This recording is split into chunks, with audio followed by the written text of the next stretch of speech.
პატივცემულო ქალბატონებო და ბატონებო, საარჩევნო კოლეგიის წევრებო, როგორც იცით, გაიმართა ცენტრალური საარჩევნო კომისიის სხდომა, სადაც განიხილებოდა ხმების დათვლის, შედეგების დადგენისა და შემაჯამებელი ოქმის შედგენის საკითხი, სადაც შედგა საქართველოს პრეზიდენტის მორიგი არჩევნების შემაჯამებელი ოქმი.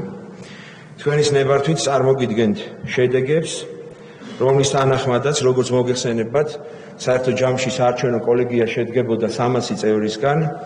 არჩევნებში მონაწილეობა მიიღო კოლეგიის 225-მა წევრმა, საიდანაც ბათილი არის 1 ბიულეტენი, 224 ბიულეტენი, 224 ხმა კი მიეკუთვნა პრეზიდენტობის კანდიდატს მიხეილ ყაველაშვილს. შესაბამისად, წარმოდგენილი შედეგების მიხედვით საქართველოს პრეზიდენტად არჩეულია მიხეილ ყაველაშვილი.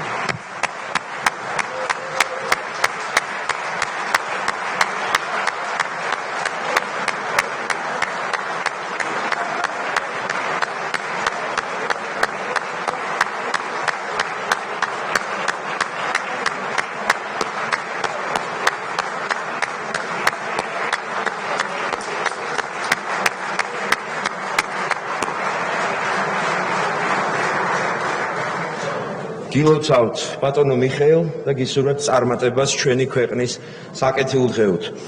ამით შემოძვირფასებო, საარჩევნო პროცესი დასრულებულია ერთი პროცედურის გამოკლებით, რომლის გათვალისწინებითაც მოგახსენებთ, რომ შედგა 3 შემაჯამებელი ოქმი, საიდანაც ერთი გადაიცემა საქართველოს პარლამენტის თავმჯდომარეს, ერთი გაიგზავნება საქართველოს პრეზიდენტის ადმინისტრაციაში, ხოლო ერთი კი კანონით გათვალისწინებული წესით შეინახება საქართველოს ცენტრალურ საარჩევნო კომისიაში.